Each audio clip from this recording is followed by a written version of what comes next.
Hello students.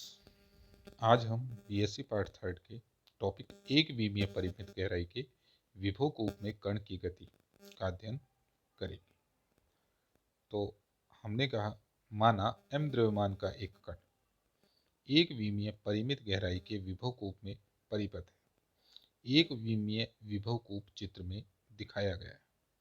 तो हमने पीछे पीछे जो हमने बात की थी, हमने एक विमीय परिमित गहराई के विभव कूप की हमने बात की थी। ठीक है, तो उससे ये इस प्रकार से अलग है। जो पीछे हमने पढ़ा था, तो हमने जो विभव कूप बनाया था वो कुछ इस प्रकार से बनाया था। तो यहाँ हमने लिया था x इक्वल्स टू 0 और ये हमारा था x इक्वल्स टू a। तो हमने कहा था, ये जो पिछले वीडियोज में हमने पढ़ा था, तो वहाँ x इक्वल्स टू 0 के सापेक्ष ये जो विभव कूप है ये सममित नहीं था।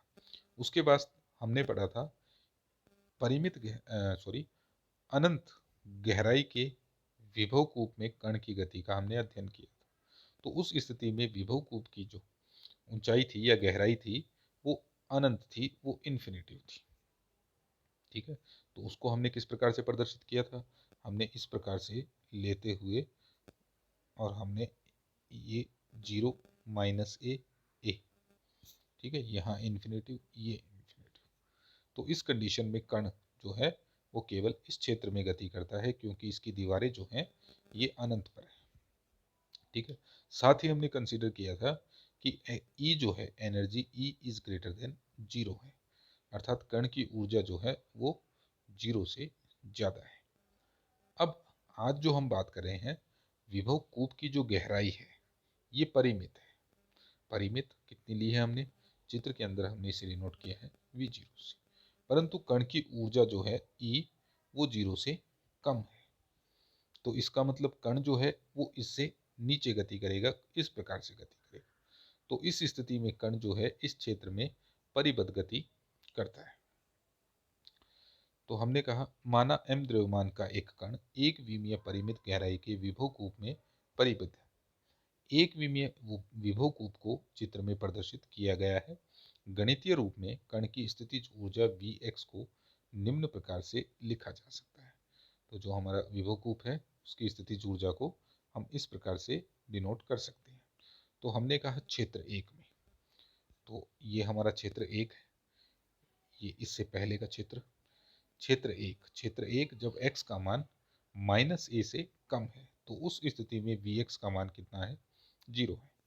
दूसरा क्षेत्र हमने लिया, दूसरा क्षेत्र ये वाला क्षेत्र। इस क्षेत्र में जब x का मान माइनस ए से अधिक परंतु a से कम है, तो उस स्थिति में Vx equals to minus V0 है। तीसरा क्षेत्र जो है वो तीसरा क्षेत्र इससे आगे का क्षेत्र, ये क्षेत्र। इस क्षेत्र में Vx इक्वल्स टू 0 है जब x is greater than a है, जब x का मान a से बड़ा है। तो हमने कहा परिबद्ध कण के लिए यह आवश्यक है कि उसकी कुल ऊर्जा E इज लेस देन 0 हो, अर्थात कण की ऊर्जा E का मान 0 से कम हो।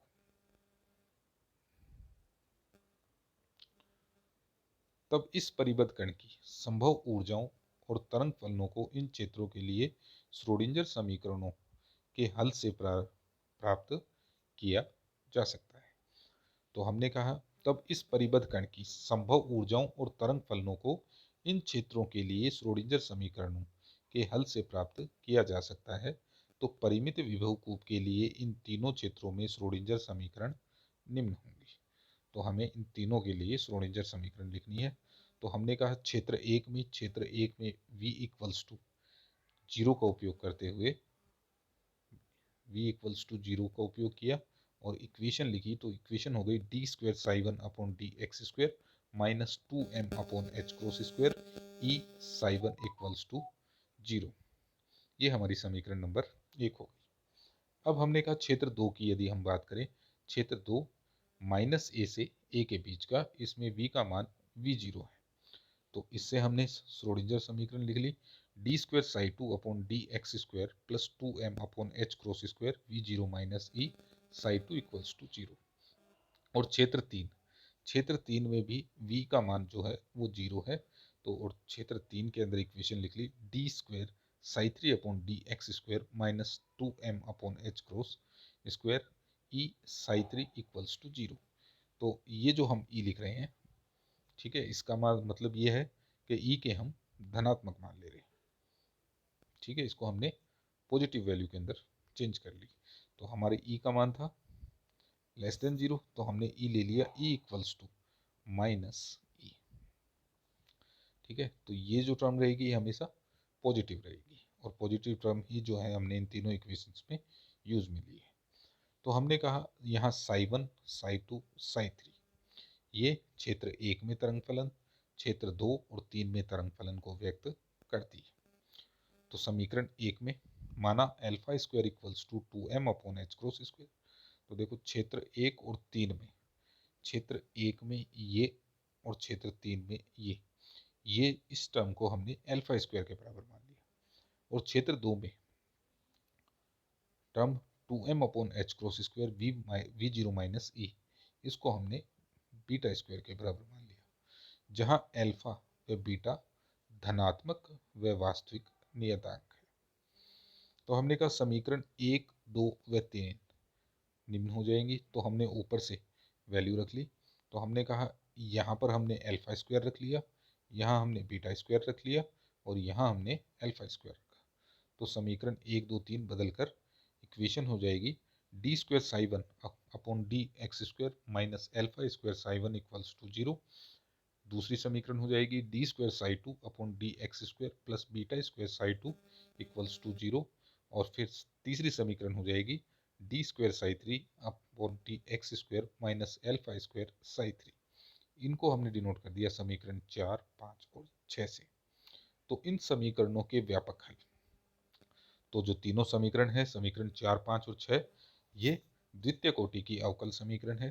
तो इनके व्यापक हल psi 1 x equals to a e raise to power alpha x plus b e raise to power minus alpha x, जो समीकरण 5 थी उसका हल हो गया psi 2 x equals to c sine beta x plus d cos beta x.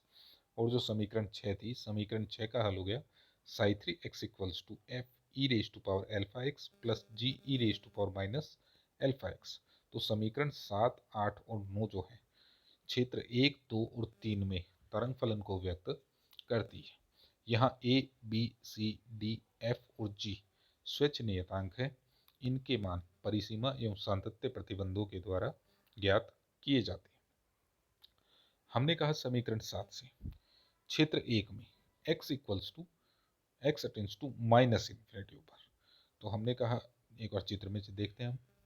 तो देखो चित्र के अंदर यहाँ तक माइनस ए है, इधर की यदि हम बात करें तो x जो है इसकी वैल्यू हो सकती है माइनस इन्फिनिटी।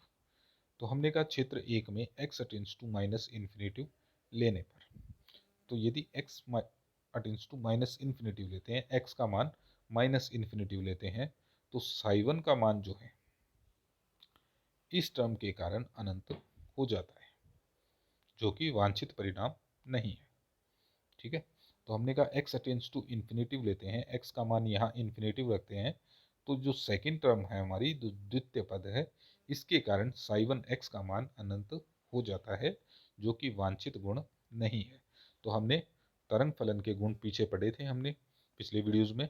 तो हमने कहा था तरंग फलन जो है ये परिमित होना चाहिए, अनंत नहीं होना चाहिए। तो इस स्थिति में b इक्वल्स टू 0 लेना होगा। अब हमने कहा क्षेत्र 3 में, क्षेत्र तीन जो है इसकी मिनिमम वैल्यू कितनी है, x इक्वल्स टू a, और मैक्सिमम कितनी हो सकती है, x अटेंड्स टू इन्फिनिटी। तो हमने कहा x अटेंड्स टू इन्फिनिटी क्षेत्र 3 में लेने पर तरंग फलन समीकरण 9 जो है साई 3x। तो हमने कहा यहाँ पर यदि हम x अटेंड्स टू इन्फिनिटी लिखते हैं तो तरंग फलन साई 3x का मान अनंत हो जाता है, जो कि सही नहीं है।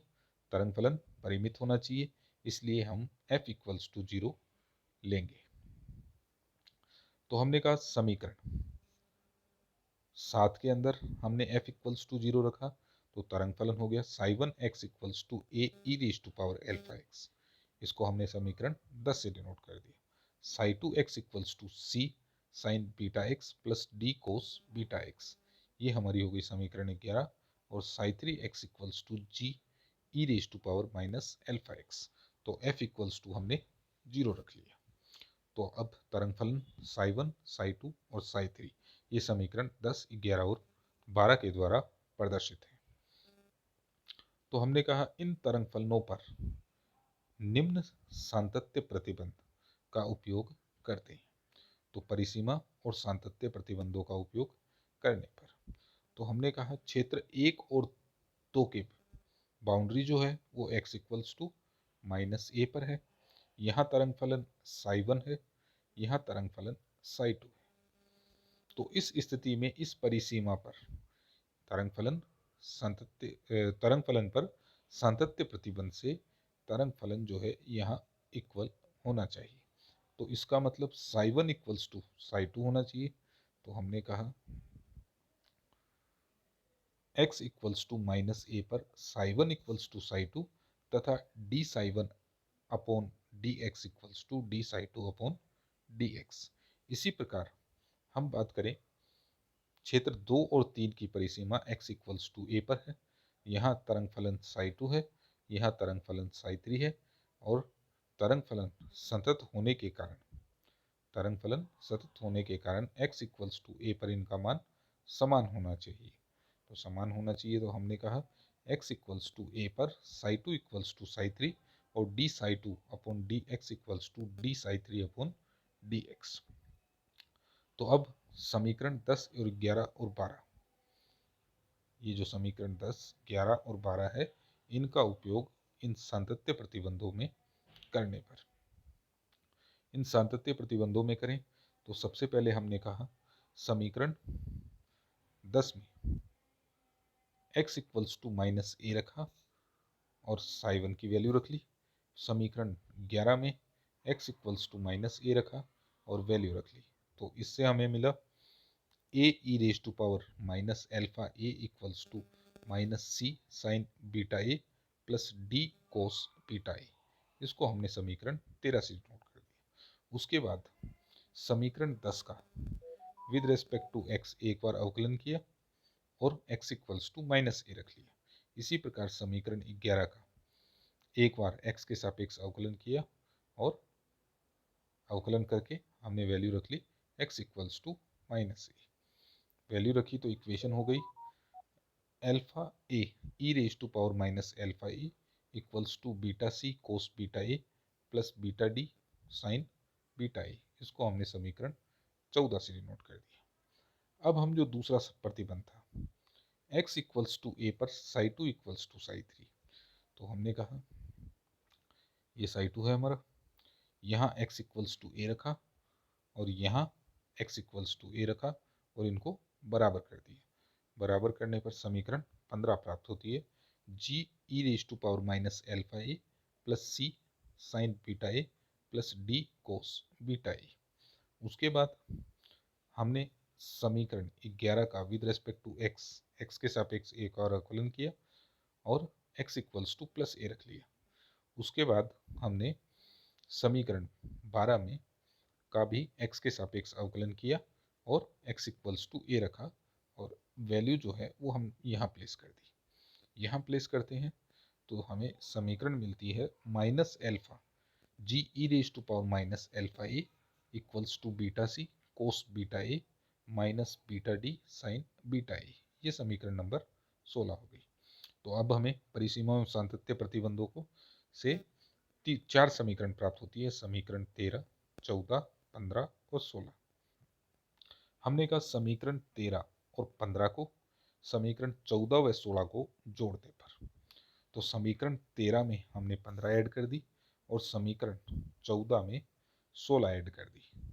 ऐड की तो इक्वेशन हो गई हमारी a plus g e raise to power minus alpha a equals to 2d sine beta a, समीकरण नंबर 17। और दूसरी हमें मिली alpha a minus g e raise to power minus alpha a equals to 2 beta c cos beta a. अब हमने इसी प्रकार समीकरण 13 में से हमने 15 घटा दी और 16 में से सॉरी 14 में से 16 को घटा दिया। तो हमने कहा समीकरण 13 में से 15 को और समीकरण 14 में से 16 को घटाने पर, तो घटाया तो इक्वेशन हमें मिली a minus g e raise to power minus alpha a equals to minus 2c sine beta a. ये हो गई हमारी समीकरण नंबर 19। दूसरी alpha a plus g e raise to power minus alpha a equals to 2 beta d sine beta a. ये समीकरण number 20 हो गई। अब समीकरण 17, 18, 19 और 20 से हम प्राप्त करेंगे अबीजीय समीकरण ट्रांसेंडेंटल इक्वेशंस। तो हमने कहा समीकरण 20 में समीकरण 17 का भाग देने पर, तो समीकरण 20 ये वाली समीकरण और इसमें भाग देना है 17 का, तो ए प्लस जी कैंसिल, ये टर्म भी कैंसिल, ठीक है, D cancel, to cancel, D cancel, to cancel, तो हमें इक्वेशन मिलती है एल्फा इक्वल्स टू, ठीक है, 20 में 17 का भाग देना है, तो alpha equals to beta sine beta a cos beta a, तो sine beta a upon cos beta a equals to tan beta a. तो ये हमने लिख लिया alpha equals to beta tan beta a. ये कब होगा? जब d is not equal to zero और a plus g is not equal to zero. तो हमने कहा अगर ये वैल्यू जीरो है, मान लो हम ये कह दें कि ये वैल्यू जीरो है, डी भी जीरो है, तो ये इक्वेशंस जो है ये ऑटोमेटिक जीरो ही हो जाएंगी। तो ये जो है a प्लस जी और d का मान जीरो नहीं होना चाहिए। अब हमने कहा समीकरण 18 में समीकरण 19 का भाग देने पर, तो ये समीकरण 18, इसमें भाग लगा दिया 19 का, तो a minus g cancel, c cancel, 2 और 2 कैंसिल, तो इक्वेशन बची alpha equals to beta cos beta a upon sine beta a. तो cos beta a upon sine beta a equals to cot beta a, तो ये हो गई coat beta a. तो अब हमें दो समीकरण प्राप्त हुई, समीकरण 21 और समीकरण 22। समीकरण 21 व 22 अबीजीय समीकरण कहलाती हैं। यह दोनों समीकरणें एक साथ वैध नहीं हो सकती। इन समीकरणों को या तो ग्राफीय विधि से या संख्यात्मक विधि से हल करते हैं। इस प्रकार एक परिमित विभव में पद कण के लिए श्रोडिंगर समीकरण के हल दो वर्गों में विभाजित किए जा सकते हैं। प्रथम, number 1, alpha equals to beta tan beta a. हमने कहा जो समीकरण 1 थी, हमने कहा alpha equals to beta tan beta a, तो हमने कहा हो तथा स्वेच्छ c इक्वल्स टू जीरो मान लिया जाए। c को हम कितना मान ले? जीरो मान ले। तब समीकरण 18 या 19 से, तो समीकरण 18 या 19 देख लेते हैं हम। ये हमारी समीकरण 18 या 19 हो गई। तो हमने कहा c इक्वल्स टू जीरो करते ही ये टर्म जीरो हो जाएगी, फिर ये भी जीरो, तो a minus g equals to zero, जिसे हमें मिला a इक्वल्स टू जीरो। तो a इक्वल्स टू जीरो होना चाहिए। तो हमने कहा प्रथम, जब alpha equals to beta tan beta a है तो स्वेच्छ c इक्वल्स टू जीरो मान ले, तो समीकरण 18 या 19 से a इक्वल्स टू जी होना चाहिए। तब विभिन्न क्षेत्रों में तरंग फलन, तो हम जो हमने ऊपर इक्वेशन लिखी थी, तरंग फलन लिखे थे ये, तो यहाँ g के स्थान पर हम a लिख लेते हैं। तो हमने लिखा यहाँ g के स्थान पर a और c इक्वल्स टू हमने जीरो ले लिया। तो इक्वेशन हमारे पास आ गई, तरंग फलन जो आया psi one x equals to a e raise to power alpha x, psi two x equals to d cos beta x, psi three x equals to a e raise to power minus alpha x. ठीक है, अब हम देखें यहाँ पर, तो हमने कहा जहाँ साई टू एक्स एक सम फलन है तथा इसके संगत अवस्था को सम अवस्था कहते हैं। हमने कहा यदि x को माइनस एक्स से रिप्लेस कर दें, तो साई टू एक्स की यदि मैं बात करूं, तो साई टू एक्स, ठीक है, x को रिप्लेस कर रहे हैं माइनस एक्स से, तो psi two x equals to cos beta minus x, तो इससे हमें मिलता है cos beta x equals to psi two. तो इसलिए हम कह सकते हैं कि यहाँ साई टू एक समफलन है तथा इसके संगत अवस्था को सम अवस्था कहते हैं। अब दूसरी कंडीशन हमने ली, दूसरी जो समीकरण थी minus alpha equals to beta cot beta a ले और साथ ही स्वच्छ डी इक्वल्स टू 0 मान ले। तो समीकरण 17 व 20 से, तो समीकरण 17 या 20 से, तो ये समीकरण 17 है। डी इक्वल्स टू 0 लेते ही ये टर्म 0, तो ए इक्वल्स टू माइनस जी के बराबर प्राप्त होता है। तो यहाँ हमने लिखा है समीकरण 17 या 20 से a equals to minus g होना चाहिए, तब विभिन्न क्षेत्रों में तरंग फलन psi one x equals to a e raise to power alpha x, psi two x equals to c sine beta x, psi three x equals to minus a e raise to power minus alpha x. चूंकि यहाँ Sai two x जो है, यदि Sai two x की बात करें तो psi two x sine beta x है, एक्स को माइनस एक्स से रिप्लेस करते हैं तो psi two equals to minus psi two आता है। तो हम क्या लिखेंगे, हम लिखेंगे जहां साई टू एक्स एक विषम फलन है, ओड फंक्शन है तथा इसके संगत अवस्था को विषम अवस्था कहते हैं।